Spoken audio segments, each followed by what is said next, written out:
Thank you, everyone, for again giving up time on your pre-Friday. Makes the day seem so much more fun when it's pre-Friday versus the fourth day of the week. But thanks, everyone, for being here with us. We do have quite a bit of information that we'll be sharing this morning. And so I'm going to go ahead and say, please go ahead, start the slide deck so we can begin to move forward. And so I just want to get started. I know there's a lot of people on the email thread. I know there's a lot of people right now. I'm looking at 89 and we're still getting more people who are joining. But for the sake of time, we're going to go ahead and get started. I'm actually going to turn it over this morning right now to Raymond Barrett, who's over grants here at DFSS, so that he can give you an update on Head Start, Early Head Start, CCP, and expansion grant applications. So Raymond, you can go ahead and unmute and get started. Awesome. Thank you so much, Sir Ethel. So I just want to give some quick updates. So for those of you who all have been a part of the process, we have been furiously trying to review your materials as much as possible. I know there's been some back and forth for a lot of the financial documents. We had a period of time in which you may not have heard a response from us because we were trying to minimize so much over communication. But you should start hearing more and more about various financial or programmatic needs to changes to the application. Just to kind of give you a glimpse to the timeline, and this is something that we discussed at the training webinar earlier last month, but August 26th is the deadline for our final documents, and by final I mean with your revised edits.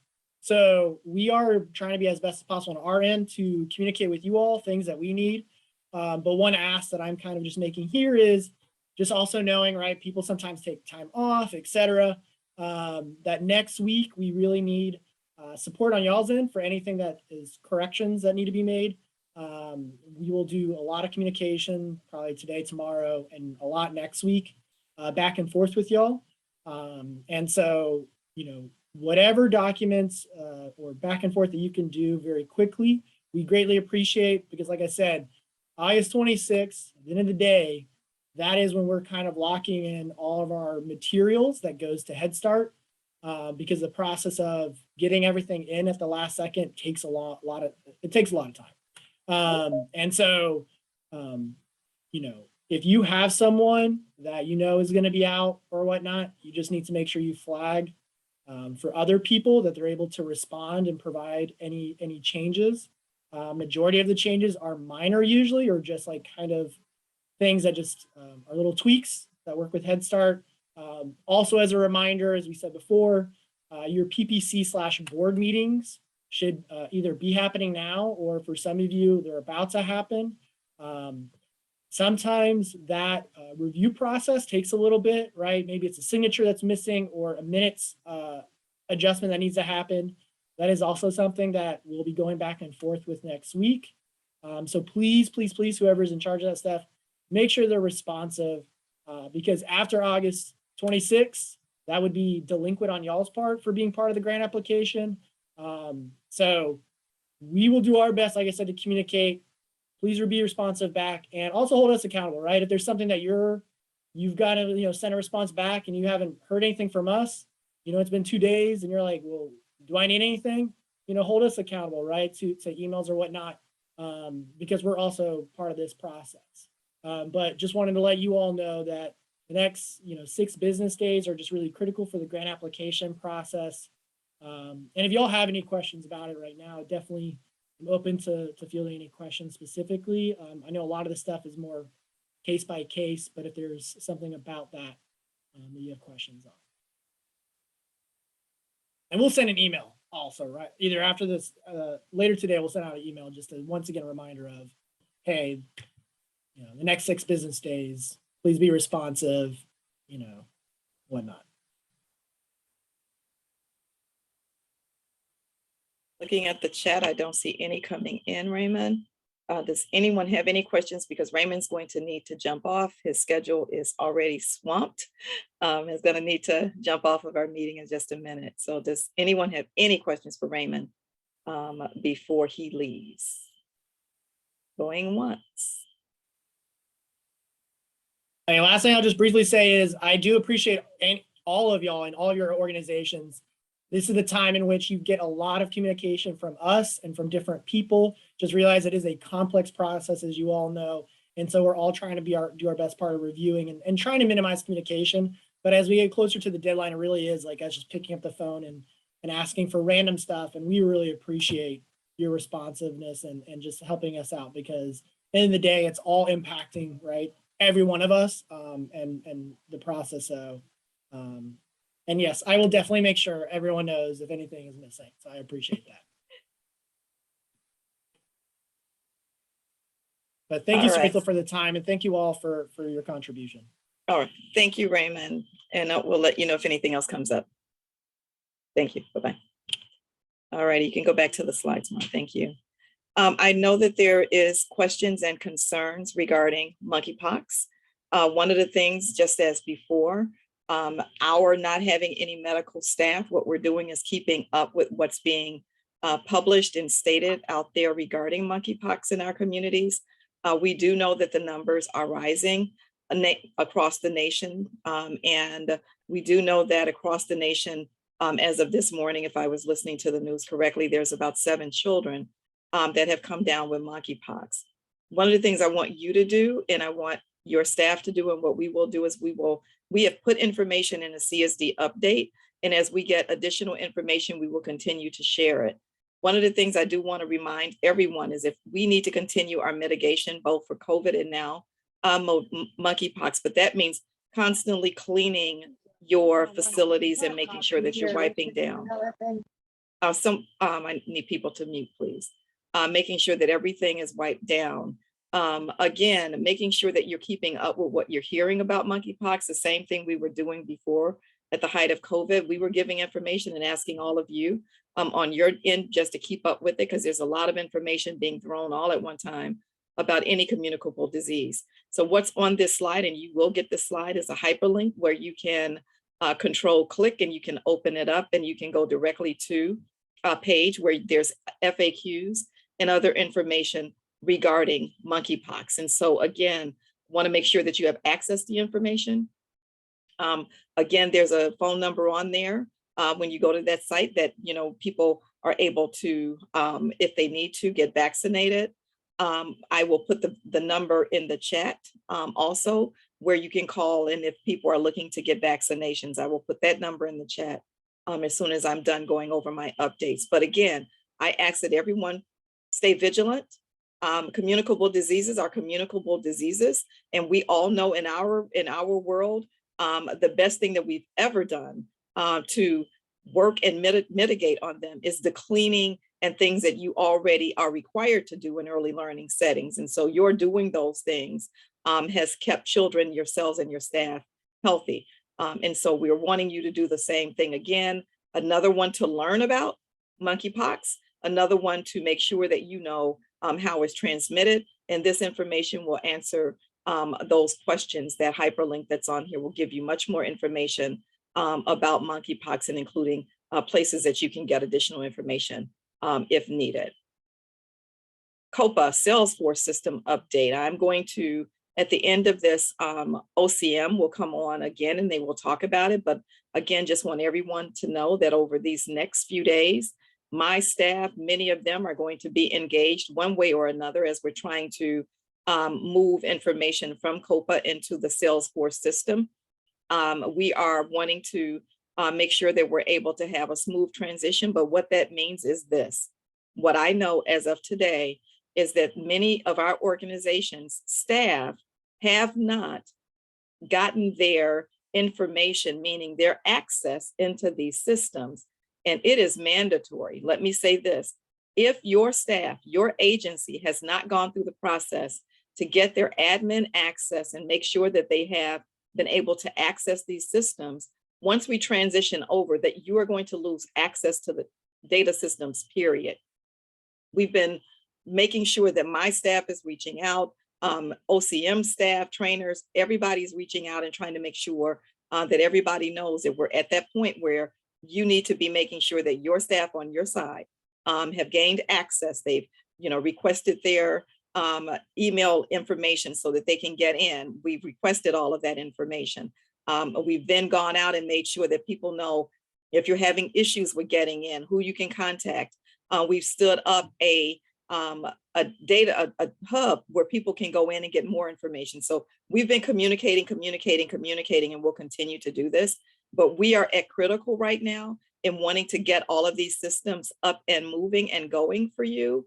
And in order to do that, it requires you on your side and your staff to get in and get their access. And if you don't have your access, what that means is when it's time to go in and make sure that you're enrolling attendance and all the things you're required to do, you won't be able to do that. And so I'm just impressing on you the urgency. It is mandatory that all agencies that are using our systems have gone through the process and made sure that they're able to do this. And some of those I know have gone into people's spam. Check your spam. We're sending it out to the email addresses that we are given. But what we know is everybody's email system is different. And sometimes things will go into your spam mailbox. If it's not in there, then we've been asking everybody to reach back out to us, and the staff names have been given, but we'll do it again today so that we can make sure that you're getting what you need. One of the things that we want you to understand is we're trying to get down to the bottom of all of this. And it's been a massive undertaking, as I'm sure all of you can understand, standing up a brand new data system. We then have to transition everything from Copa into the new system so that you have access. And so all of those things are being worked out on our side. But what we're asking for is that your staff are doing everything they can to get their access information, that they're doing the trainings that we've been setting up for them from basic navigation, now talking about the different dashboards and systems and how to go in and set up classrooms and all of that kind of information. And so we're doing this on our side, but what I need from all of you is to make sure that your staff are following through and are in these systems. I'm just going to look at a couple of things in the chat box really quick. Do all staff need access to CARES at this point? At this point right now, we know the main people are admin staff, but we are looking at going beyond that in a very quick fashion to getting everyone who needs to have access in the system. What I know, again, some people didn't do the admin piece. So I'm impressing how key it is to get your admin staff in and to do that basic navigation. But at the end of the day, all staff who are going to be using the system are going to need to be in CARES, yes, because you're going to be using the CARES system. It's going to be our new system of record. And so all of the staff who would need access to data and doing different pieces of the work on, as you were with Copa, are going to need access into this CARES system. And so I see your comment in here. Tiffany, we will definitely be working with ADA-S to see what is the holdup and what is happening on your side as far as getting people in. I know I saw emails regarding ADA-S before, but I will find out from my staff where we are. If you have your main access, you need to make sure that you are having your other staff and that we know who they are, who are going to be doing different things in the system so that we're making sure that they're getting in and getting what they need. If your admin has not received information, again, we're going to be going back out again. And I'm looking at your emails. Tamela White, who is managing a part of this for us, has put an email here in the email box, csdsupport@cityofchicago.org. When you're having issues with all of this, this is where you go to that box. We're looking at that box consistently, trying to resolve issues for anyone that's having any issues with it. Catherine, I see, can you add staff or do they need to sign up themselves? They're going to have to sign up because everything is coming in based on their email and their personal access into the system. And if you're having trouble adding teachers to the classrooms, we will be talking about some of that and getting some more detailed information out about that. Janola, thank you. Teachers, Justin is putting in a response from our vendor saying teachers need to have claimed their accounts, because if their accounts aren't claimed, they're not in the system. You can't attach someone who's not in the system to your classrooms. Justin, I hope I said that correctly. But Justin will be going over some of this as we get towards the end of this. And so as we onboard new staff, yes, as you're onboarding new staff, once we get into this and get further into the system, yes, as you onboard new staff who are going to be utilizing the data system will have to have their email, they will have to be created, they will have to get their access information. Everyone will have to go through it in order to have access into it. No one can share, and this is critical, thanks to Mela.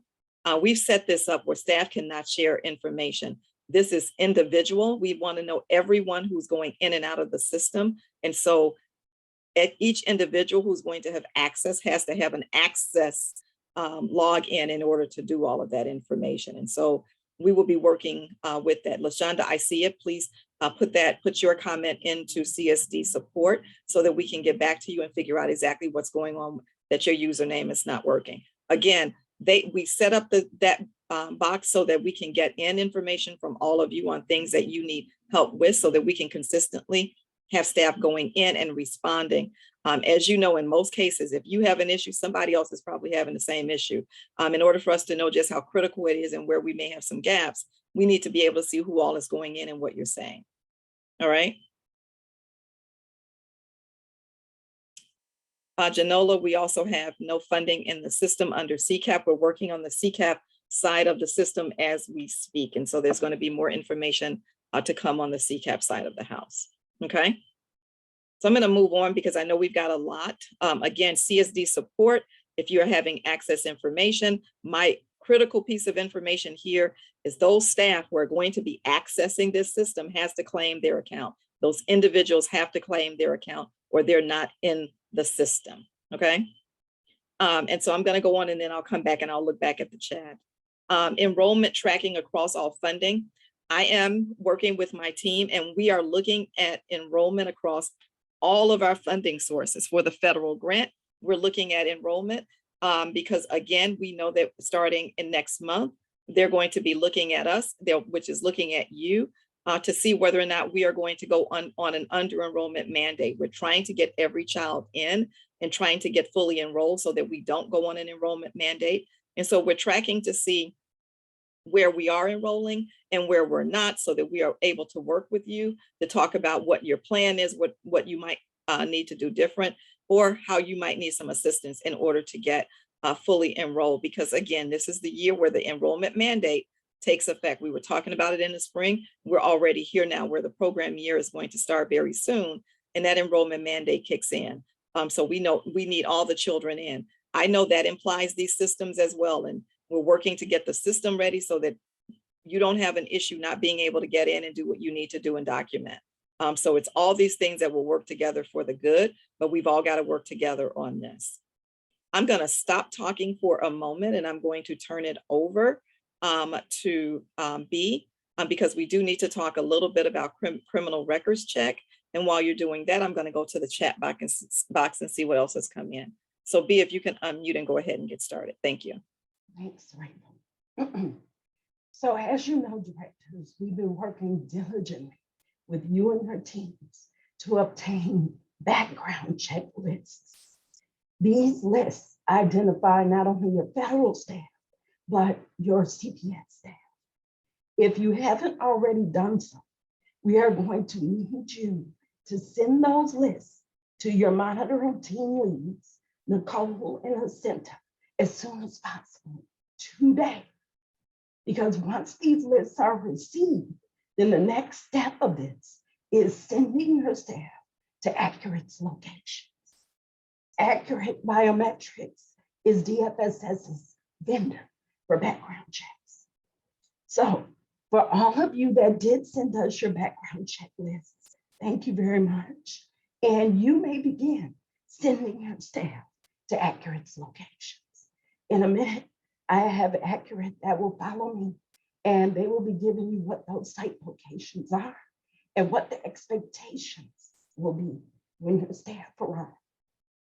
CPS's deadline for PFA and PI staff is Monday, August 22nd. Let me repeat that. CPS's deadline for your staff to be screened, PFA and PI, is Monday. So what we have coming up is accurate. They have multiple locations all across the city, the suburbs, throughout the state. They have weekend, they have evening hours. And so with that, I'm going to now turn it over to Julie with Accurate. Julie. Good morning, everyone. My name is Julie Mester. I work for Accurate Biometrics. I know I've worked with several of you in the past. I've been with the company for 15 years, so I think some of you may be already aware of our company. I was asked by Bee just to let people know a little bit about the process. We also have a flyer that I think will get distributed that just gives some basic information. But the most important facts are that DFSS determines who needs to be fingerprinted. So we're the fingerprint provider, and anyone that needs to be fingerprinted must be given the appropriate fingerprinting forms. There's one form that's used for Chicago Public Schools, the vendor program. That's the newer process. The other process is for DFSS agencies where you're using your own ORI number. So those are the two different forms that we at our locations expect to see from your applicants. It's very important that everybody has the forms printed out. We can't accept them on their phones or things like that. They do need to have the printed out physical forms.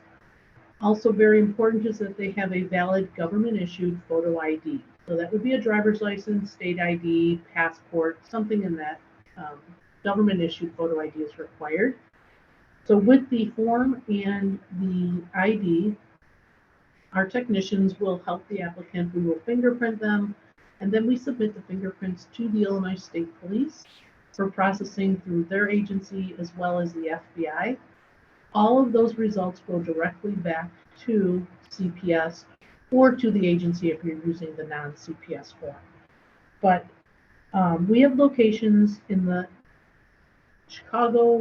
proper Chicago, which is our loop office. We have a south side location and a north side location,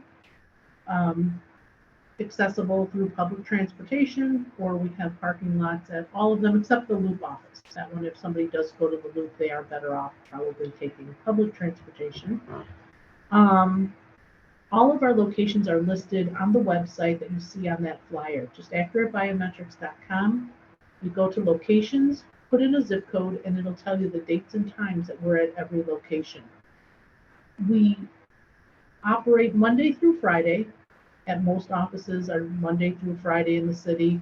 Our Chicago office on the north side is open on Saturdays, and then we also have an Oak Lawn office that's open on Saturdays. So best direction to give the applicants is to check the website, look at the dates and times.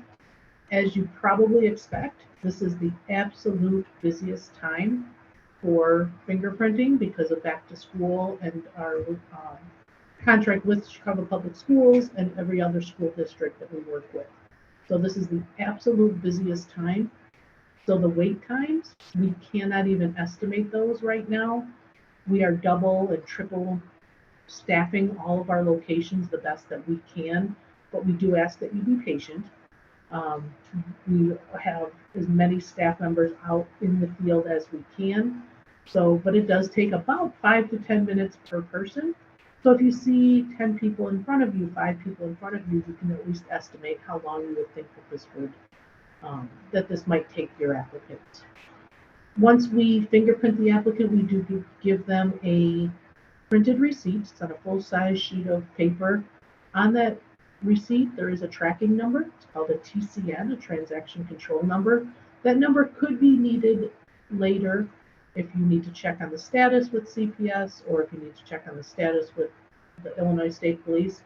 So we highly recommend that you hang on to or ask your applicants to submit those receipts back to you. That shows that they will get fingerprinted, that they did get fingerprinted and are in process. That's really all the information that I have.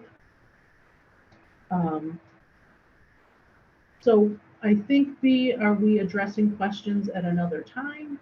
Yes, we just put the Zoom link in. Accurate will be hosting a repeat session this afternoon at 2, where we'll be able to answer some of your questions.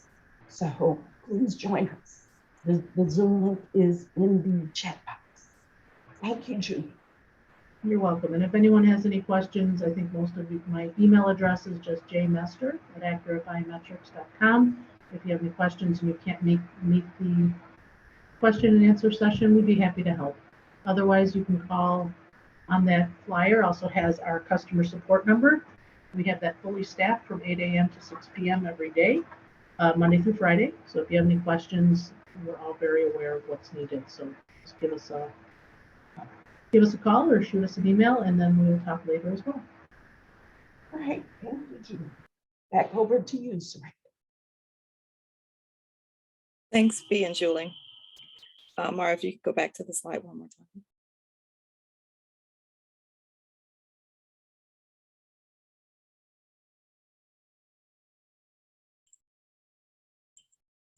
All righty. So for me, the last thing I'm going to go over, and I was answering some of the questions in the chat box, and we'll gather all of your questions and definitely make sure that we're responding regarding criminal records check. I will say that one of the questions about the August 22nd date, I know that the team had been working, trying to get everything done, trying to get everyone in. We did have some glitches in the system. There was some documentation that needed to be done, multiple different things. But one of the things that Bea is saying is she's holding a repeat session at 2, and with the so that we can go back over it and talk more about background checks. And so we will be asking everybody to join so that you can get many of your questions responded to. And with Accurate, that will be an opportunity again for you to make sure you understand what you need to do with you and your staff so that we can get all of them through. Lastly, for me, child outcomes, as we've tried to do, and again, you know, we had held out hope that we would be so far beyond a pandemic, and now we have a new communicable disease. But one of the things we wanted to do was start in September, going back to our learning agenda. One of the things that, as you all know, we put into our RFP was child outcomes. And one of the things that we're really all focusing on, and our North Star really is all children leaving us kindergarten ready. And so we're going to go back to the topic of child outcomes, and we're going to talk again about how that data and information is being used on your side, and also how we're using child outcomes data on our side so that we're all on the same page and looking in the direction of making sure that we're doing everything we can to ensure that children, when they're leaving us, when they're transitioning off to kindergarten, when they're going through that kids assessment, for example, at CPS, that they will show kindergarten ready on the other side. And so we're going to begin our work again this fall, talking about learning outcomes. And it says leaning outcomes. We're going to lean in on learning outcomes. How's that? I just caught my correction there, but we are going to lean deep in on child outcomes and making sure that we have the conversations that we need to have. And so we will be doing some more work on that.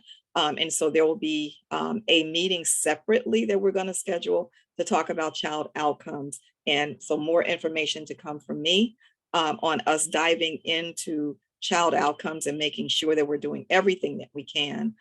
We have had a year of children being in classrooms face to face. We're hoping that our children will have the opportunity to do that this program year, that we're not going to go backwards with any of what's going on around us. But we're going to lean in on child outcomes as we move forward. So again, we're going to do a separate meeting so that we have an opportunity to really dive into it. And so those are my updates this morning. I'm going to go ahead and say you can do the next slide and see what other questions are in the chat. Thank you. Good morning, everyone. This is Aurelia Julian, Assistant Director of Children's Services, overseeing programs. For the program management update, I'll be reporting out on the self-assessment outcomes. So one of the components of the upcoming grant application package includes the 2021 self-assessment report. The findings in the report come from the self-assessment committee that we meet during May and June. The self-assessment committee is composed from various stakeholders such as agency staff, DFSS, and CSD staff. Parents are welcome to participate, but none were present during the meetings. The committee met a total of 4 times to discuss challenges and recommendations of each content area, and they voted on 3 recommendations for the upcoming 2022-2023 action plan. Action plan goal 1 was the self-assessment committee has recommended to strengthen human resources at the grantee level. The challenge is that shortage of teacher and support staff at agencies. Action plan goal 2, the committee recommended to strengthen data record keeping and reporting at the grantee level to lessen the administrative burden agencies face due to multiple reporting requirements to various funders. And action plan goal 3 was the committee recommended to strengthen enrollment, recruitment, selection, eligibility, and attendance at the grantee level to focus on full enrollment for the upcoming program year. CPPC approved these action plans on Tuesday, and it will be submitted as part of the grant application. And that is all for program admin updates.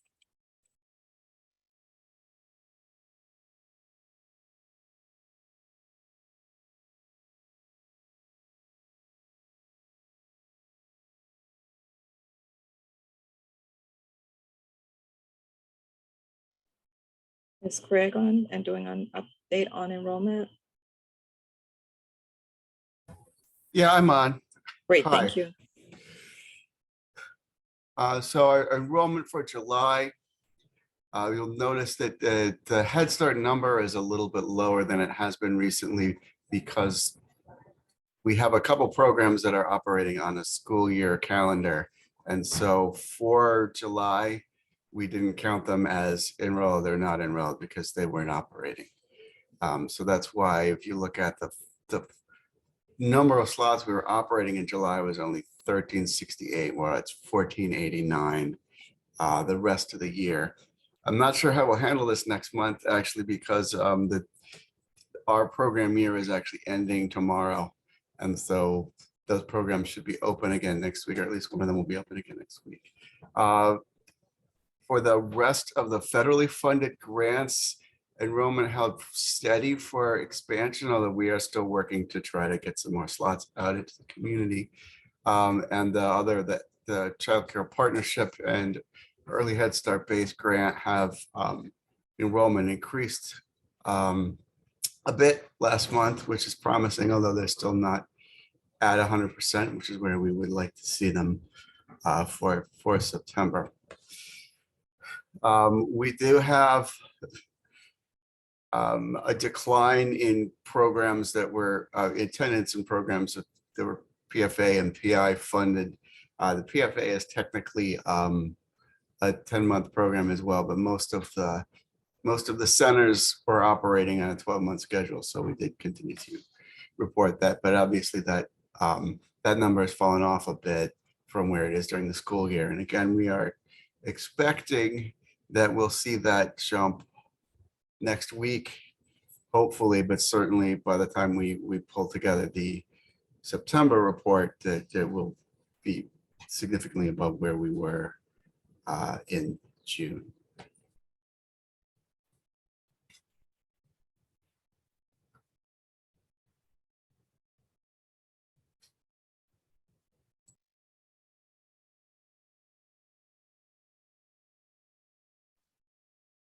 Okay, I see health and safety updates. So we're gonna go ahead and do the host. And I am going to turn it over to Gina to give updates on disabilities and hearing and vision. Gina.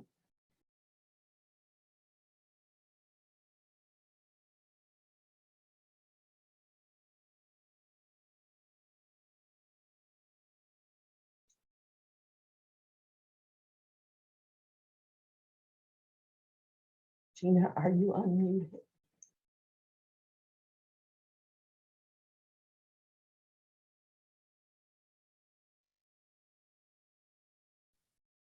Sorry, I'm here. Can you hear me? Yes. Okay, great. Forgive me, I was having some audio difficulties. This is my update. Yes, V?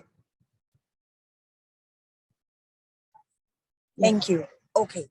Bear with me, everyone. I apologize for the delay. We are engaging in CPS PD this week as well. And so I have a lot of important updates to share with you. And I want to be mindful of the time. So I'll try to be as brief as I can be.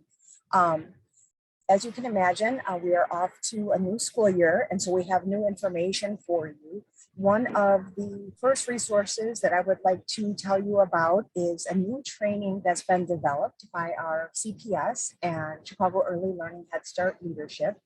And the virtual training was developed in order to educate our CPS case managers, our CPS district representatives, and our school clerks, frankly, about the memorandum of agreement that we have with Chicago Public Schools and about all things for children with disabilities in terms of how we have a joint referral process, what the eligibility looks like, what are the outcomes of the evaluation, how can children be enrolled for dual enrollment or be dually enrolled at Chicago Public Schools and our Chicago Early Learning programs. And so this is very exciting for us because it has been a long-standing component of the memorandum of agreement, but this year we have even more collaboration or close collaboration. So that's the great news. And so that training happened yesterday. It was not as well attended as we would have liked. As you can imagine, people are shifting gears in their respective school PDs. So it will be duplicated in September. And we don't have the date yet, but I can definitely keep you posted on that.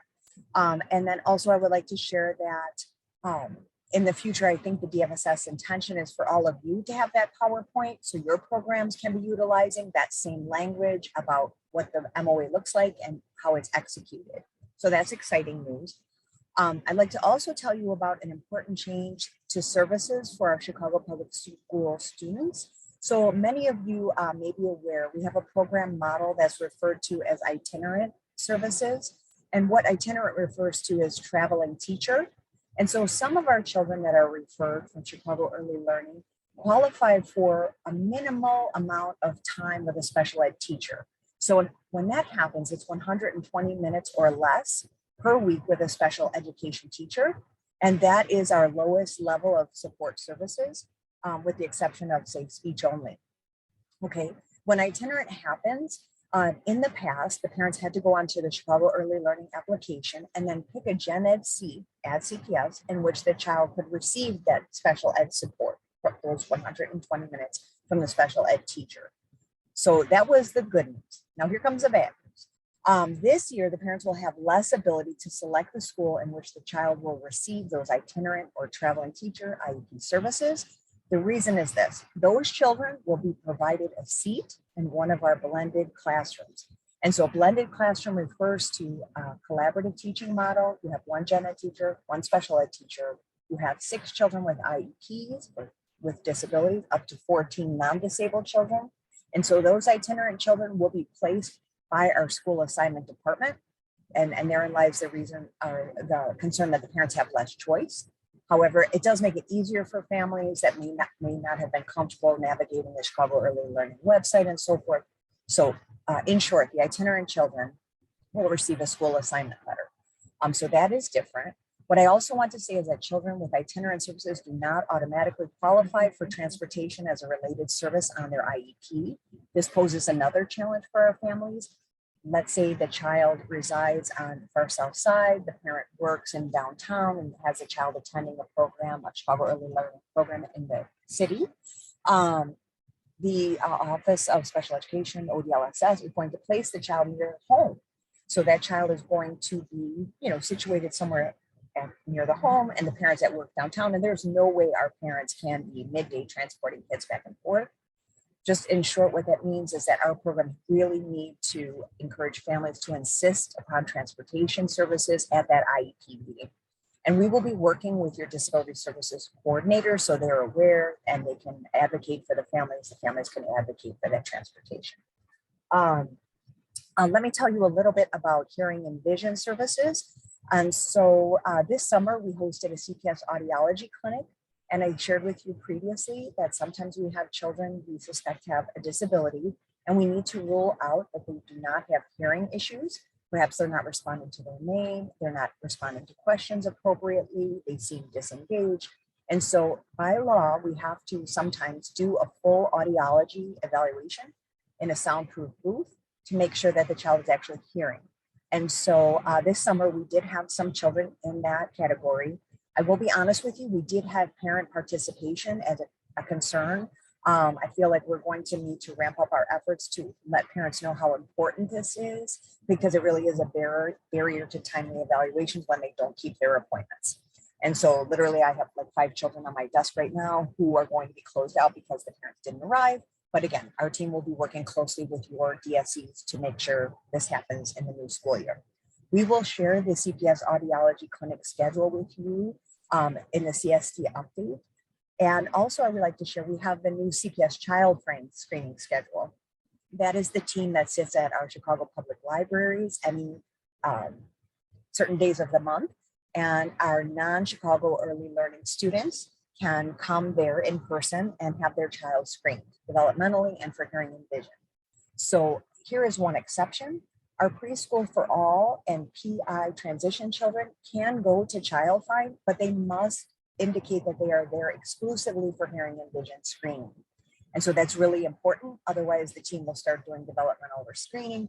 And really, with our Chicago early learning policies and procedures, it's the responsibility of our programs to be doing that developmental screening. So again, they must say that they're there for hearing and vision only. And they are able to come, just walk in is a possibility. If you are bringing large groups of children in your centers, we do ask that you call in advance and let them know we're bringing 30, 60 children. What's the best day? What's the best time? And you can coordinate. Our Child Find coordinator, her name is Devette, and she is wonderful. You'll see her contact information on the flyer. If you have any questions, you can always reach out to me or to myself, and we would be happy to assist as well. Just very briefly, I want to tell you that the CBS Transportation Stipend, there has been some back and forth for families who did not receive CPS bus transportation for their children with diverse learning needs due to that national bus driver shortage. There was talk that CPS was saying, no, the stipend will not be provided this year. Our intention is to fully transport our kids. And that was the good news. However, some families did say to our CEO, to Pedro Martinez, no, I want that stipend. It is working for me and my family. And so they have now changed the protocol and they will be offering the stipend again. So I want you to know that's hot off the press. The process by which families receive it is not yet official, but as soon as it is official, we will communicate it to you. But if you're hearing the stipend is not available, that's not true. As of today, it will be available. Okay, finally, I want to share that CPS is opening more and more early childhood classrooms in the city. As of now, we have 295 blended classrooms in which children receive diverse learning services. We have 3 early childhood centers that will be opening in the city. They are experiencing construction delays due to challenges with the capital dollars, but know that the city efforts are very much focused on early childhood and ensuring that we meet the needs of children across the city, not just in specific areas, but regardless of where you live, you will have equitable, quality early childhood special education and services in that community. So I said a lot and I talked longer than I wanted to, but are there any questions? Gina, did you say that we would be sending this information out to agencies, to disability coordinators? Absolutely, yes. Because people are asking for your email address. Oh, yes. That information will be coming. And should I put my email in the chat, B? But you can. Okay, yes. I hear what you're saying. Also know that, yes, it is coming. All of this wonderful information is coming. All right, I don't see any other questions. So I'm going to turn it over to the next person. Thanks, Jim.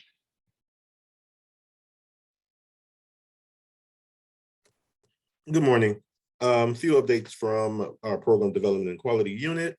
Our team has placed our registration links in our previous CSD updates and also sent that information directly to our sites, specifically the site directors.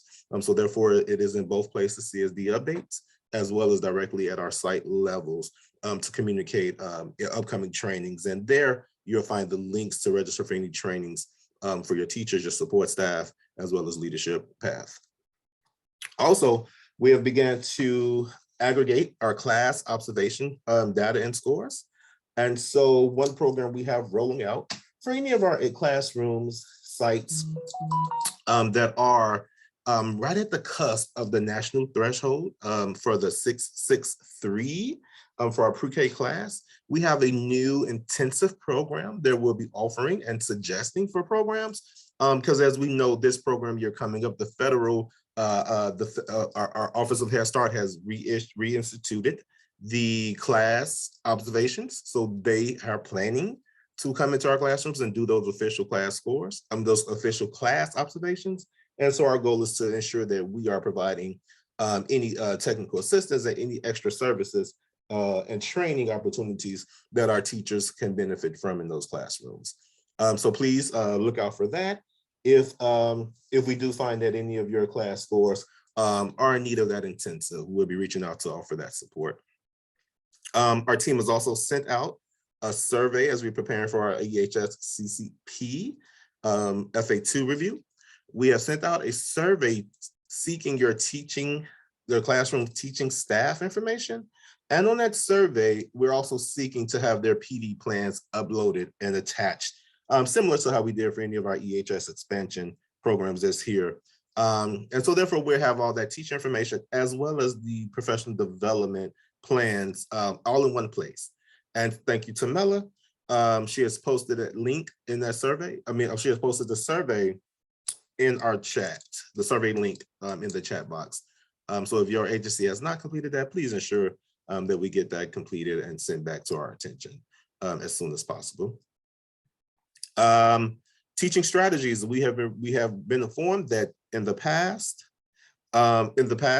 week or so, Teaching Strategies Gold, the system had experienced a glitch. And so for that, we know that our observation data for children transitioning to kindergarten was originally due on August 12th. We have been able to extend that until the 20th.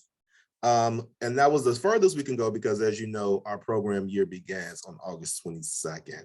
And so again, any observation data that's still outstanding, we have until August 20th to enter that information in, only for the children transitioning to kindergarten as we do every summer. And our goal to ensure kindergarten readiness, as mentioned by Saretho earlier in this platform. And again, remember our fall, as it relates to Teaching Strategies Gold, the fall window opens on the 21st, though we know school officially begins on the 22nd. Some updates from scholarship. You know, we're still part of our Chicago Learning Workforce Scholarship Program, and so we thank you as executive directors and program directors for providing this information to your teachers who are in need of those credentialing levels, any BA and even our Pell degrees, in partnership with CCC and UIC. And at this particular time, we still have some opportunities available for our Alt Pell program at UIC. And so that's for all those teachers who are in our ECBG PFA classrooms who are in need for those Pels. This is an opportunity for one last push for us to get these slots filled. So there are some slots available. And at this point in time, I would like to hand it over to my partner for a brief update and review of our scholarship program. And so Mara, if you could please pull down this slide and hand it over, I'll hand it over to Sandy De Leon from CCC, and she'll be sharing a few slides with us for a few moments. Thank you. And I'll get back to any questions that's in the chat. Sandy. Thanks so much. Well, here, let me pull up the slide deck. All right, hopefully everybody can see the slides and can hear me. Perfect. All right. Good morning, everybody. It's so nice to see everybody and see so many familiar faces on here. So my name is Sandy De Leon, as Will mentioned. I'm also joined on here by my colleague, Guadalupe Valdivia, who's one of our managers with CELS. So we have, like Will said, an opportunity. Just wanted to quickly run through kind of some next steps and what you can expect and how we can really support you. We know that that 2024 deadline is right around the corner. It's critical. And we want to be able to offer you the opportunities in your staff to be able to meet those requirements ASAP and plan and ramp up so that there aren't any issues in the future. So we're CELS. Just quickly, these are our 4 sister agencies who helped found CELS. I'm going to run through these.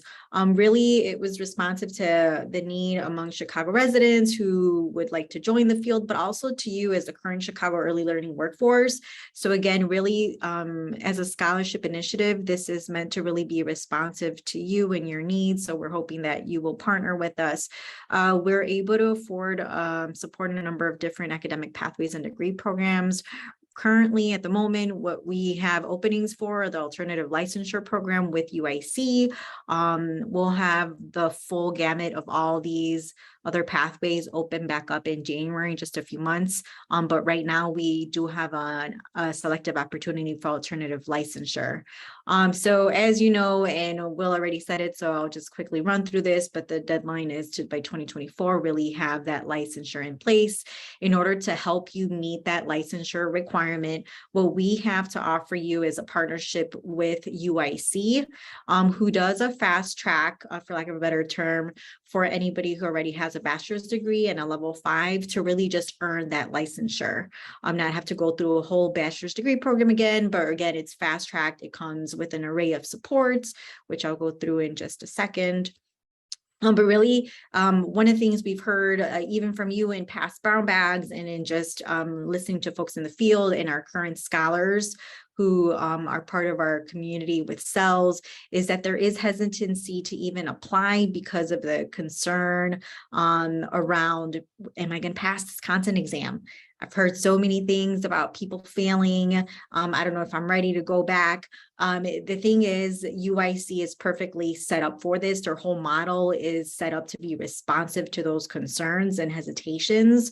Their individualized supports are, as you'll see on the screen, they're cohort-based model. So you are part of a select group. You begin and you end with the same group. You're also paired up with an individual coach specific to the student teaching and field hours, also help with coaching around the content exam. So really somebody specific to that in the cohort. And this is very specific to the UIC alternative licensure. You're also going to have an advisor that's a scholarship advisor who's well-versed on navigation of UIC, the early childhood career, and the scholarship. And what is the scholarship? Well, the scholarship is going to cover 100% of your tuition, any applicable fees, and books up to $250 per course per semester, but nobody has exceeded that. We've been able to identify. So it's pretty much a free of cost program that you'll be able to have your staff attend. So there's the cohort-based model, the coaching, the advising, and then in addition, one of the other things that we like to highlight is the classes are held in the evening hours, specifically because we know your staff or you yourselves are working during normal hours. And so this really tries to be responsive to that. In specifically the concern around the Pell test prep, one of the things built into this cohort model is that they have test prep courses offered in the fall, specifically to prepare for the licensure exam. So you're just going over even just more the social emotional skills behind test taking. And they will review with you what is needed. If by any chance a staff member or you isn't able to pass that first time around, they do an assessment around what areas perhaps need some improvement, what areas they should really go in a little bit more deeply through that coaching model that they have. So again, this is really built to hopefully we make you guys as successful as possible and get that Pell that we all need everybody to get. In addition, one of the other perks that we offer through the scholarship is, so you have the cohort, you earn that licensure because you've passed the content exam. We also afford you the opportunity to, in addition, get your ESL or bilingual endorsement. So that's an added perk. You come out not only with that licensure, but you can also get that endorsement. And again, that is free of charge. We will cover 100% of it, knowing that this is a post-bachelor's program. All right. So these are the qualifiers. As far as we wanted to just kind of put them on screen as a walkthrough diagram. One of the things is you'll be eligible for this opportunity if you're currently employed in Chicago Early Learning. If you're on this webinar, that should be an easy yes. And do you work in a pre-K classroom in a DFSS CBO? If you or your staff work in a pre-K classroom and you're one of the sub-agencies under DFSS, you qualify. Do you or your staff have a bachelor's degree? If yes, then you still qualify. And I'll speak to what if I don't in this next step. If you have a bachelor's degree, yes, perfect, you still qualify. Now, do you have a Gateways ECE level 5? If you have a bachelor's and an ECE level 5, you're a perfect candidate for this opportunity. In addition to that, though, I think one of the main questions is, are you able to start test prep seminar with UIC this September? So this is fast around. The test prep starts in September. And then lastly, can you begin evening classes at UIC starting January 2023? That's when those college credit courses begin. If you can say yes, or you know that your staff are able to meet these requirements, then we definitely are able to meet your needs. With that said, I don't want to, provide overload of information, but if you have staff that currently aren't at that level 5 right now, and you know they need the Pell, we can work with you in this upcoming opening of the application to help them get that level 5. We know that some folks have a bachelor's, but perhaps not the level 5 yet. We can help them build that coursework load so that they have that level 5 and then are able to be in this fast track to a Pell. We just need to know more and understand really what the needs of staff are so that we can support you. Again, I think the key word is here, we're here to support you and help you kind of map out what it is that your staff needs in order to get to that finish line. So for right now, though, if you're able to have staff meet these needs, they can then start immediately in September, and we will just need to re-verify that they're a bachelor's and level 5. And we partner with INCRA so we can look directly in the gateway system and look up their PDR to verify that information so that we can start that up. So this again is just a run through. We know that test prep starts in the fall in September. The course is study beginning in January. There's a residency portion that happens, and then the entitlement. So really then everybody, if you start this upcoming fall, which is September next month, then you would be finished if you pass a content exam and you obtain your licensure by December 2024. Next steps. So now what? If you have staff and maybe to have some engagement here, if you want to just put in a reaction emoji on here. Wait, I don't even know if you could do that on here because that's an option for me. Never mind. But if you have staff, perhaps just put in the chat box that you do know you have staff who are eligible for this. Then this is what you'll need to do. So let us know if you do have staff, but if you do, we're going to do a 2-pronged approach because we really want to be able to help you meet those deadlines. One of the first things you can do is you can email scholarships@shylearn.org. If you email that directly, that'll come to us as scholarship staff. Just put in the subject line, interested in Pell. That can come from you as an ED or PD with the listing of your staff, or your staff can directly contact. This will kick off the application process.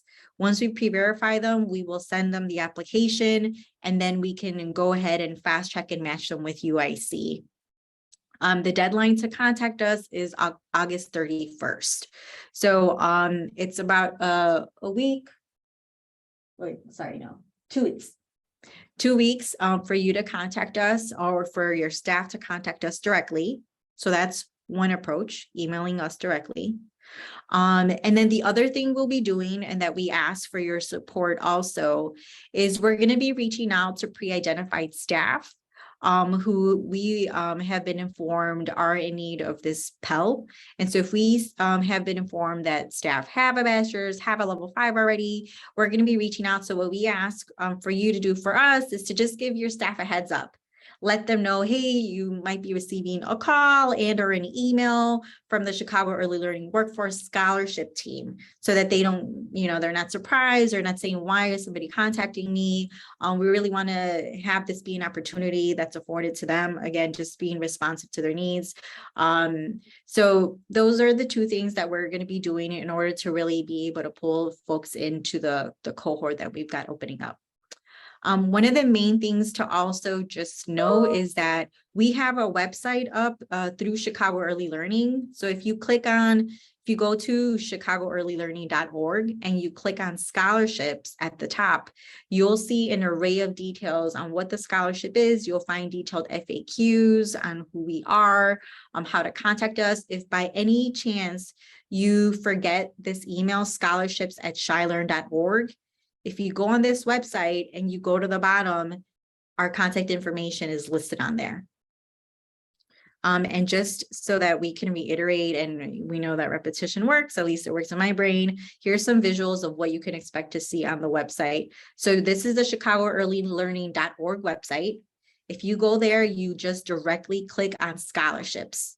Once you hit scholarships, you'll see just everything to do with us. You can even read about all the different programs we have coming up, and our FAQs related to everything you'd like to know. I'm gonna quickly look at the chat. Thanks, Lupe, for keeping up with our chat there. One of the last things is just what to expect. This is a little bit ahead, but once your staff or you receive the application is going to have a number of different fields. So what you'll need is your Gateway's ID. Hopefully all your staff has that already, but just know you'll need a registry ID. You'll be asked if you work in Chicago Early Learning. For you, that's a quick yes. Type of site, CBO. And then you'll need to just identify the name of your site and your current position. You'll also be asked for your highest degree, which should be bachelor's, as we discussed. And then the program or degree you're seeking is a professional educator's license. That'll then help us identify that you're interested in that UIC. Finally, then we'll match you with UIC, and then they'll look at your transcripts. They'll request for official transcripts. So just again, giving you a heads up that request for official transcripts will come down the line. So if you want to put that request in, if you don't have it yet, you can even do that ahead of time right now, so that when you get to that step, you're ready. Sandy, just really quick, I do want to iterate the importance of the deadline, because not only do you have to fill out our scholarship, but UIC has their own application process that entails a personal statement. And it does take about a week or so. So the quicker, the better. Thank you, Sandy, and thank you, Guadalupe, for that. Sandy, presentation. I saw one of the chats, someone asked for maybe if you can review the slide. So I'll just ask that you can send that slide to my attention so I can forward that over to our comms team when they send out this deck. We can include this piece on scholarship as well. And thank you, Guadalupe, for following up on those comments and questions in the chat. I appreciate you joining us today. Thank you. And at that time, that wraps up everything for the quality unit, and I'll pass it to our next presenter. Thanks, William. Thanks, Sandy and Guadalupe.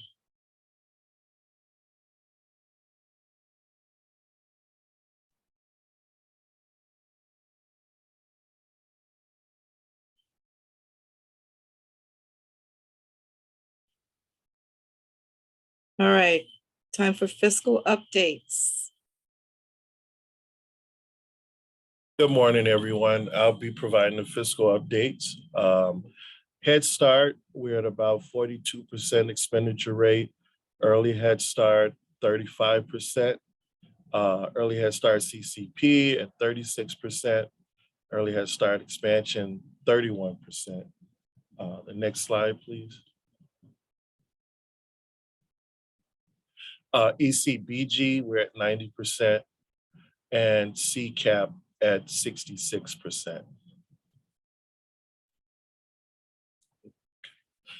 HHS fiscal year 22, just a couple of updates. All invoices should be submitted for the periods 12/1/2021 through 7/31/2022. Invoices are to be submitted monthly. Review your budget to actual expenditures often to anticipate any budget revision needs. And the COLA grant application is under review by the funder. As it relates to HHS fiscal year 22 pandemic funding, the grant application is in process. FY22 childcare, the grant is in closeout process. FY22 PI, PFA, the grant is in the closeout process. iSupplier, if you need any reference to training materials, the link is provided right here under the bullet point. If you have any questions related to early HS, EHS, CCP, and expansion, you want to reach out to Laverne Coleman, corporate or RTL, Laverne Coleman, childcare, Selena Ruan, and PIPFA would be Monica Amanza. That's it for the finance department updates. Thanks, Frederick. And I know I've been getting emails from agencies that are PFA, PI funded, and I know from my email box that those award letters were going out. And so I know, it takes a lot to get all of them out, but if you've not received yours, then I might ask you to send an email, because I know my email box, all I was getting was pings the last few days, because every one of the award letters that go out comes, I'm CC'd on and they're in my email box. But if anyone had a question, got missed or anything, please reach out regarding your PFA, PI contracts. Again, thanks, Frederick. No problem. All righty. So we're going to turn it over now to you, Justin. But before we do, I just wanted to say to everyone, with the new data system comes a new logo. And so we did do a survey and we did come up with what our new logo for our Salesforce data system will look like. Because we're using the Salesforce as the platform, we were able to name this. And so we're moving from Copa to CARES. That's what we do. We care for children and families. And so the name and then also the logo is here in front of you. Children's Analytics, Reporting and Evaluation System, or CARES. And so I thank everyone, especially here on my team, who voted for the logo as we were moving forward. And so you will begin to see this attached to everything having to do with the new data system. My urgent message, I kind of said it earlier, I'm going to say it again. Everybody needs to be in the system. They need to have claimed their ID and access information so that they're in the system, because we are moving forward with the goal of standing up and going live on this new system very soon. And I know we were doing some trails and emails over that and talking about CSD support, where you can get information if you're not able to access and if there are problems. I'm going to go ahead and stop talking and let Justin go ahead and do his presentation, see if it answers some of your questions. And then I'm still going to be here after if there's more. So go ahead, Justin. Thank you, Sarah Thel. And good afternoon, everyone. Hopefully my presentation is coming through. What I want to cover today is just a few things, somewhat of a reiteration of some of the points Sarah Thel has already made, but also some things that haven't been discussed yet. The first thing I just want to kind of— Justin, we can't see your presentation. We cannot see your presentation. Are you sharing or are we sharing it for you, Justin? Oh, there you go. It's Thank coming you. through. Oh, I'm sorry. Yep. We can I see thought it I now. clicked it, but I hadn't. That's okay. So just go back quickly, the agenda today, just go through some project terminology. It may be that you're clear on it, but I don't know if your staff are, because there's some similarity in some of the dialogue, but there is differences too, and I just want to call those out. Critical actions to take, you've heard Sarah Thel already reiterate some of them. I want to kind of talk to that a bit more. In terms of the digital hub, there are some core areas that we're really seeing as like top hitters. I just want you to be aware of that, and then some next steps. So in terms of terms that you may hear, and really I'd say look at the lower line here. You hear things like CSD portal. That is in reference to login. When you hear CSD cares portal, That's in relation to accessing Salesforce. Or you may hear about Schoolmint, that's an application. And then in terms of support, right now, in terms of project-related support, we're driving everyone obviously to CSD support. But in the future, when you start, creating new accounts for new employees, etc., you're going to go through ServiceNow, which is also known as Snow. So I just wanted to make people aware of, particularly the portal references, where the differences sit between login and the actual application, and then become familiar with ServiceNow or Snow, as you might start hearing about that. Sarah Thal did a great job earlier just talking about the kind of the must-do here about logins. I'm not going to talk to a lot about what the steps are, those, but just want to reiterate that, if you don't have your staff in the system, they can't complete tasks in CSD cares. And just some examples are, attendance, immunization, and eligibility. So, and then earlier on, we saw teachers not being able to access, again, anyone who is a heavy or a light user of CSD cares will need to claim their account to be both provisioned activity as well as to log in. Again, if you need to submit new user information or existing user information, my colleague Erin, I believe, is putting this link in the chat. But you use this form to basically inform ourselves that you have staff that need accounts set up. So please use that form. And then in terms of anyone that has been sent account information, they will have been provided by email. And I know Sarah Thel earlier alluded to, we all have email systems, and all of our email systems may have different filters or criteria for bringing email in. So we may find that these emails have gone to people's spam folders, an example. So that would be one place to look. You've heard this multiple times. If anyone is having an account issue, please contact the CSD support email. Again, if you have more new users and you're still having issues that you couldn't with their accounts, again, go back to CSD support. And per my prior slide, in the future, you'll be submitting new user requests via Snow in the future. So what I'm sharing here is kind of what we believe is going to happen view on training. It's going through a series of approvals and checks and balances. As Sarah Thel alluded earlier, there's a lot of systems trying to work together here to ensure that when your staff go to training, that they're able to complete all of the intended training objectives. And so we're just working to ensure that occurs. So some things we have done, if you had staff that already have attended some trainings, typically there was only 25 seats available. We've now increased that to 40 seats. One thing I do want to highlight, while we've had brilliant, fantastic registration to secure those seats, when it actually came to attending training, we're seeing typically about only 50% of people turn up. So that means that people could have had that seat, weren't able to, and really that's really kind of the call out here, is that please ask your staff to, if they've registered for a training, to attend that training, because it prevents others from having the same training. One thing, obviously, there is a huge amount of speed that needs to happen with people starting to onboard using the new CSD care system.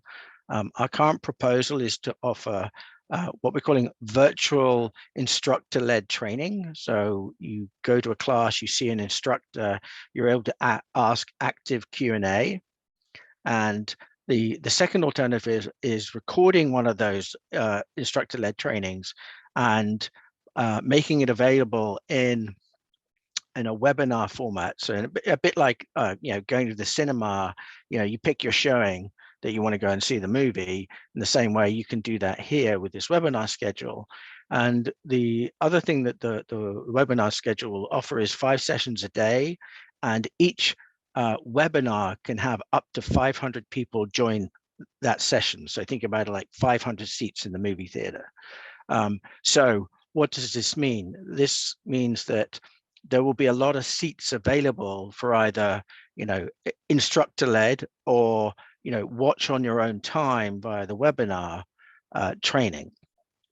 So we anticipate either of those avenues should accommodate anyone with any time constraints that doesn't allow them to, necessarily register for the live training, but they will be able to pick a kind of on-demand webinar training at a different time.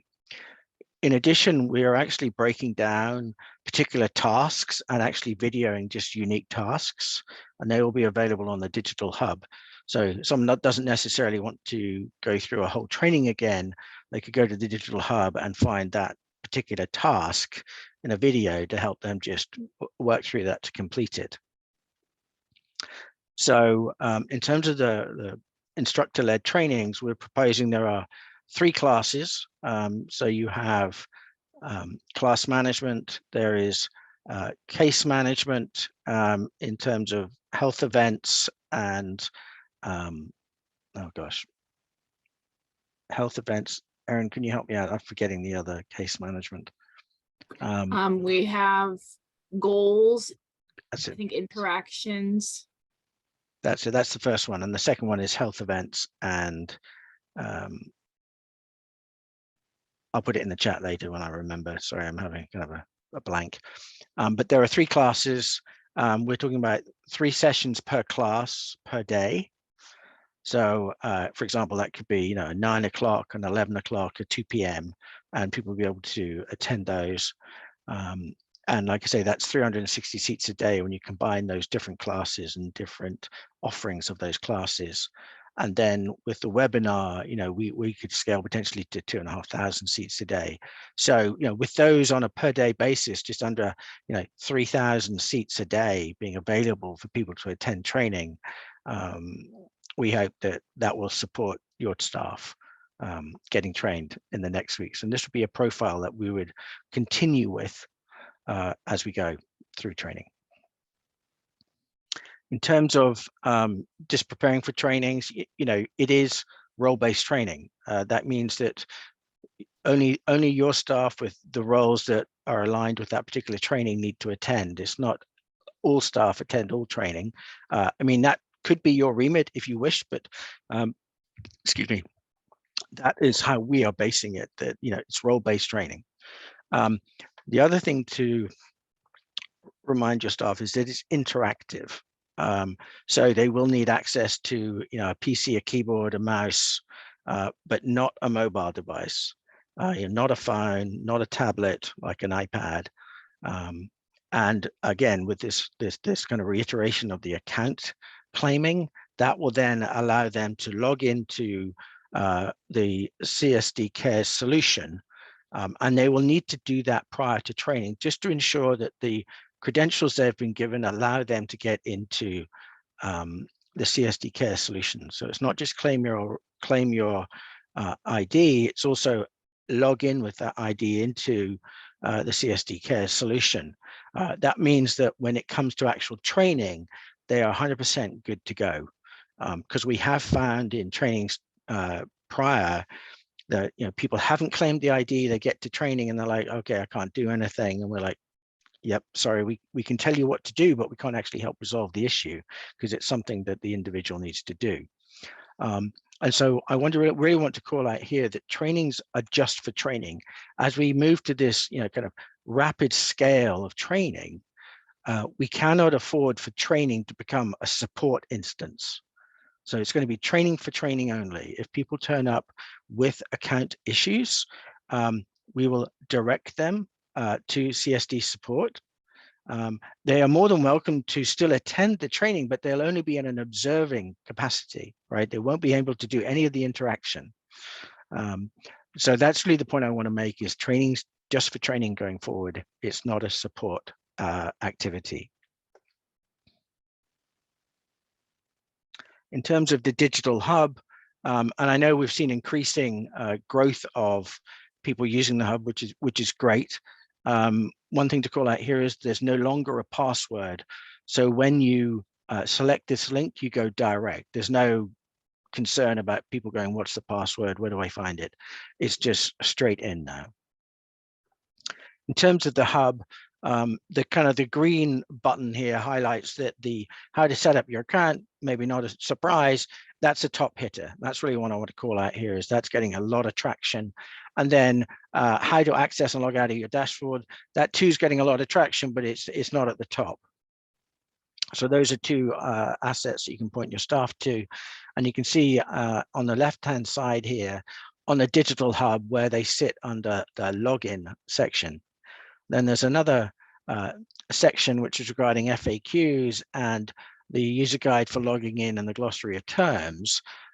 Those are two other artifacts that are getting a lot of traction, but the second most getting the most traction is the FAQs, which is great, and we're constantly working to update those from the in the know sessions we had a few weeks ago to as we get into the trainings. We'll obviously be seeking to determine if there are questions being asked that we haven't had asked before, and should we put those in the frequently asked questions. So think of the frequently asked questions basically as a living document. So it's always a place to go, and you may get a faster response by self-serving to get the answer rather than asking others for the answer. So that'd be another insight. So really those last two slides are calling out kind of 4 artifacts that we think, we know are getting traction, and highlighting the 2 that get the most traction. So I'm pretty much done here. So to reiterate, what we've all been saying is make sure your staff have claimed their access and also accessed the CSD portal. The preference is that everyone's done that by Monday. Obviously, if you've still got accounts to be set up, that may be a challenge, but that's the goal. Really push your staff to get those accounts claimed and to log in to CSD Cares, particularly prior to the trainings, the role-based trainings they need to take. When people do register for trainings, please do motivate them to actually attend the training, because it can be, that slot issue means that others lose out on potentially taking that slot. Again, the digital hub, that's a resource that's there for you and your staff. That's kind of the one place to go to find anything regarding logging into the solution and or getting questions answered, or even submitting questions. You can go through the submission process of CSD support actually on the digital hub as well. And with that, we can open up to any questions. I'm sorry, I haven't been looking in the chat if there's anything coming in. I can list them, Justin. I'll just note I did include the 4 classes that will be available in the coming weeks in the chat. So you can read the titles of those. And there was a question about the registration link. We're finalizing some items in the training environment, so that registration link will be available soon. It's not available yet, but we'll send it out when it's ready. Another question that came in, Justin, are staff supposed to sign up for the CSD portal or for CSD Cares? And I can answer that if you want. Okay. Well, yes, when you sign up for that new user form, you're submitting a request to be signed up in CSD Cares, but that will initiate the request to also be signed up in the CSD portal. The CSD portal and CSD Cares portal are very similar sounding names. That's where it gets confusing. But you would get a registration link to sign up in the CSD portal, and then you could click the application into CSD Cares portal once you've logged in. The next question is, will there be potential in-person trainings available for staff? No, it's all there. There is no, there's not going to be kind of no agency or city-based classroom trainings. It's all going to be virtual, or like we said, there'll be a kind of a recorded training where, a webinar that people can watch in their own time.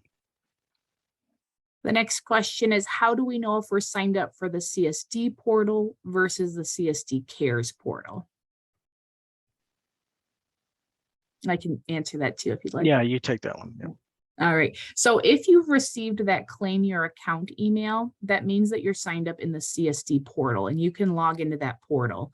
Once you're in, you should be able to see icons for any applications that you have access to. So if you see an application that says CSD Cares portal, an application that says CSD Cares training, Schoolment, that means that you have access to any of those particular applications. So once you've logged into Rapid ID, the CSD portal, then whatever applications you can see on that dashboard are available to you. If you don't see an icon that you're expecting, like the CSD portal or CSD training, then you would reach out to CSD support at cityofchicago.org, and someone would help you to make sure that you have the right access. Another question, can agencies hire support from an outside vendor to support in-person learning?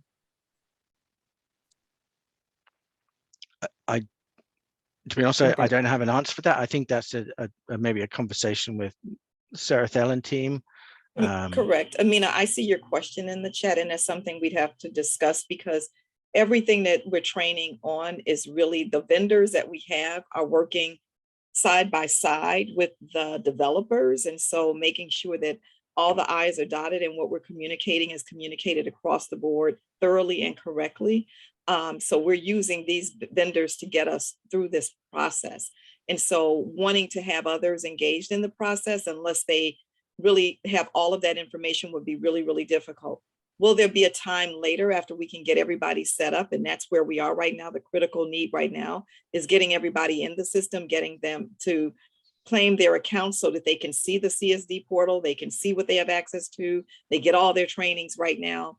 What we do after we're set up will be a little bit different, but right now the first step in this entire process, before we start bringing on other people to try to do any of this, is to first get everybody in so that we can make sure that people can access these systems.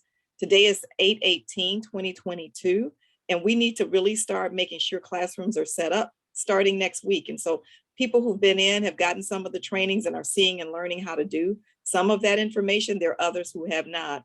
And so before we add any additional anybody in this process, we're going to stay the course with what we have and how we're offering it. And then again, future state, we can do some different things.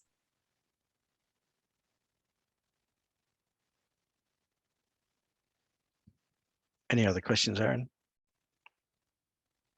The next question is about signing up for the CSD portal and training on that. And I don't know, Sir Ethel, if you want me to answer that. Or you can, but again, I think you kind of stated it, Aaron, when you said what we're trying to do is get you in through the portal, because once you get successfully in there, you will see what you can access. You can access CSD Cares from there. You can access Schoolment from there if you have that kind of access, meaning you can go in and pull your information on those who've applied for your program from that site. What we're trying to do is a single sign-on, so that people aren't having to go to 4 or 5 different places to get into all of these different apps and tools. And so that's been the purpose of all of this. And so, you know, again, we want everybody to get in and see where they are so we can see what else is needed. There's documentation on the digital hub as well regarding Absolutely. Schoolment. I think that's all the questions that have come in through the chat. Thank you. Thanks, Aaron, and thanks, Justin, for No all your problem. information. And again, let's just keep doing what we're doing and getting people in. Again, next week. Again, we're at the start of a new program year. And so in order for us to be successful, we've got to get everybody in so that, you know, you will be able to see all of your information that is being transferred over into CSD Cares, but you got to have access to see it. And so we really need people to follow through and get their access. Anything else, Justin, before we go to the next slide? The only thing is just expect to see that training, proposed training, get approved and hear about that and start to see those registration links. Absolutely. So that will be happening imminently. So thank you.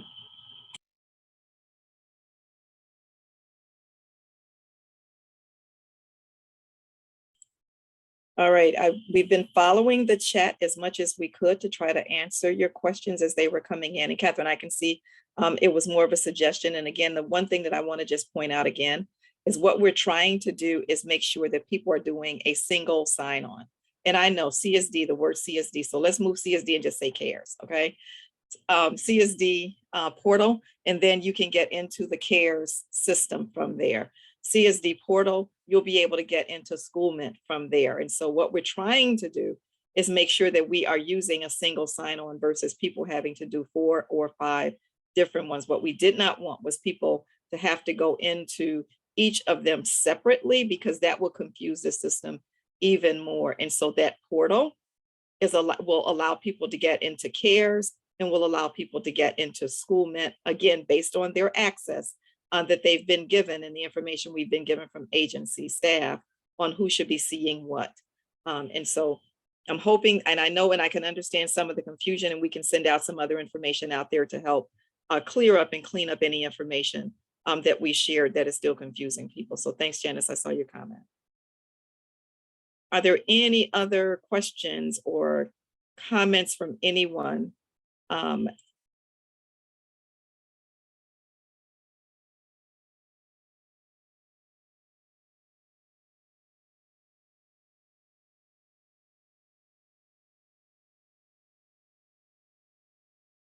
All right, seeing no other comments come in through the chat. I'm not seeing anyone unmute to conversate. We are moving forward now to say, I'm going to give you some time back in just a minute. I do have one that I'm responding to right now. Miss Sarita. Yes, go ahead. Can you hear me? Hi, this is Shonda from Lakeview. How are you? Good. The question I have is, will the information be transferred from Copa as it relates to the classrooms, or are we inputting all that information in ourselves? And that's what was one of the last things I was saying. That's why we want to make sure people have their access, because we are doing a data transfer from Copa into the new system. Now, let me say, there will be some work on your side, meaning that you're going to have to validate all of that information to make sure the right children are there. But we are doing a data transfer between the two systems, okay? I'm sorry, I didn't hear that. I apologize. I was listening. Oh, no problem. Somebody else may have missed it, so I'm glad you did pose the question so I could say that out loud again. All right, thank you so much. Oh, you're welcome. One more fingerprinting question that came through. Let's see.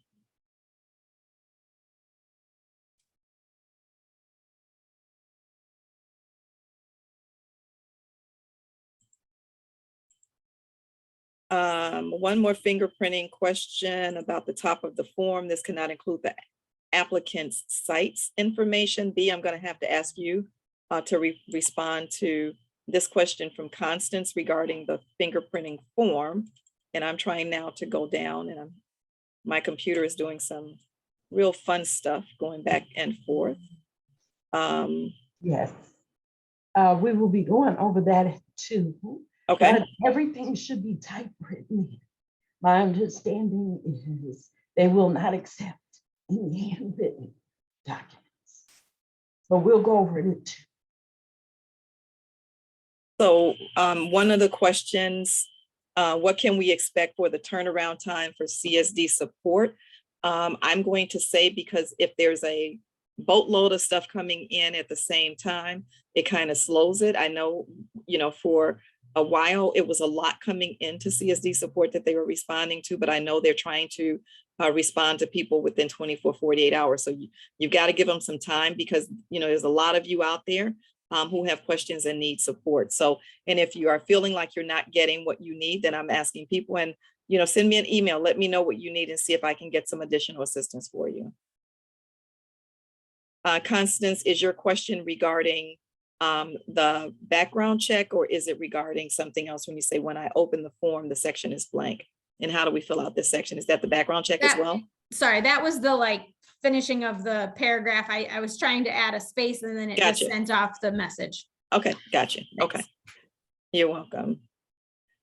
We are working right now. I wish I could tell you, Cindy, exactly, or excuse me, exactly the date that the transfer is going to happen, Kenji. We're working right now. I do know that some data has already been transferred and is being verified. And so we're already working to get everything into the new system.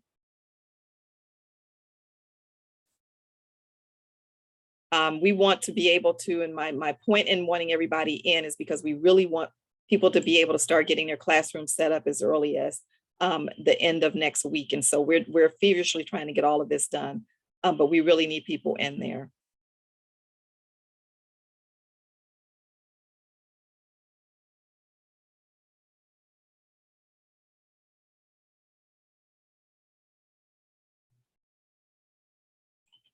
All right. So Rachel, if I can just jump in. Go ahead, B, because I see a couple of things in there for you. Martise just put the registration link for Thank fingerprinting you, in. Martise. It's in That there is for the you. registration to the 2 o'clock Q&A with Accurate. So the question is, do they need appointments for Accurate now that they're going to Accurate sites, B, or can they just go with their forms? Yeah, I don't know if Julie is still on the line and wants to answer that, but our past experience has been they can just go. But we'll ask it too. Okay, yeah, I was to clarify that at 2. I don't see Julie on here, but I know that has been the process before, that they could just go in with their forms. But verify that at the Zoom at 2 o'clock. Thank you. All right. I think we've gone through what I can see. Again, there is that Zoom link in there for individuals who are going to be on it at 2 to get more clarifying questions regarding background checks. We are feverishly working to get everything stood up for I'm going to say CARES, so that when you go into the CSD portal, you can get into your access, be able to see, and you'll be able to get your children, you'll be able to see your applications.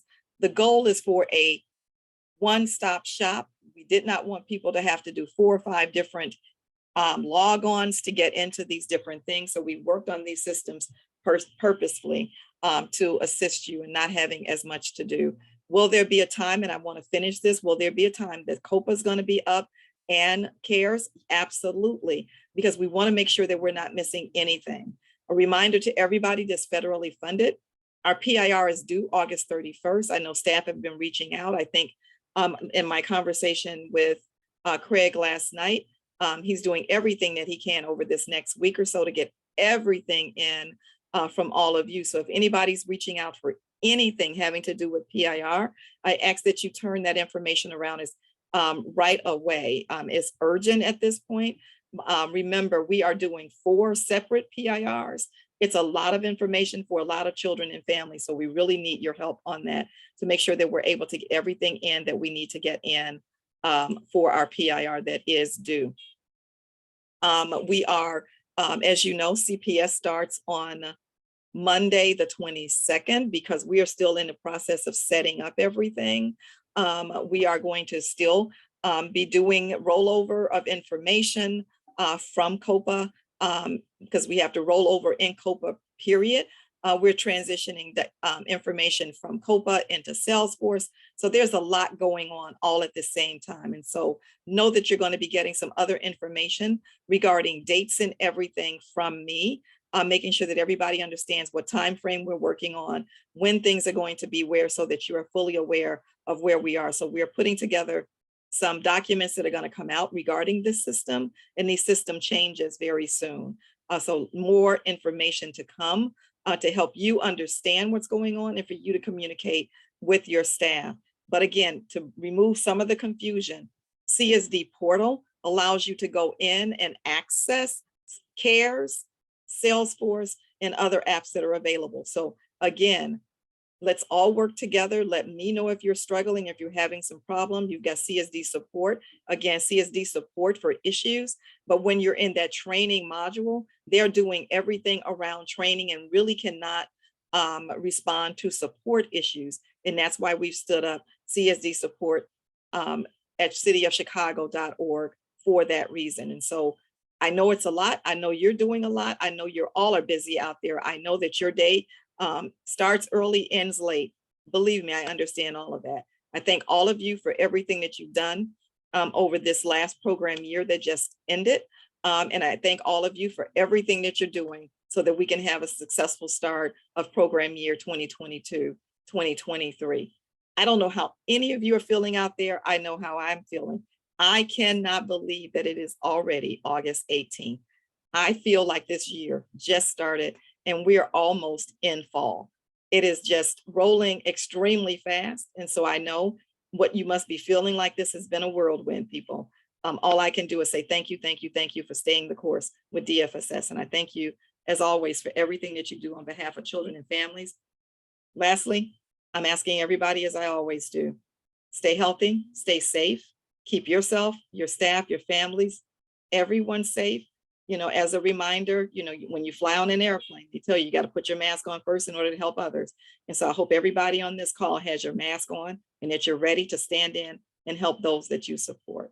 And so with that, everybody have the best Thursday or pre-Friday that you possibly can. And we'll be in communication very, very soon. And I see somebody said it's going so fast. You know, thank you for appreciating the work that we do.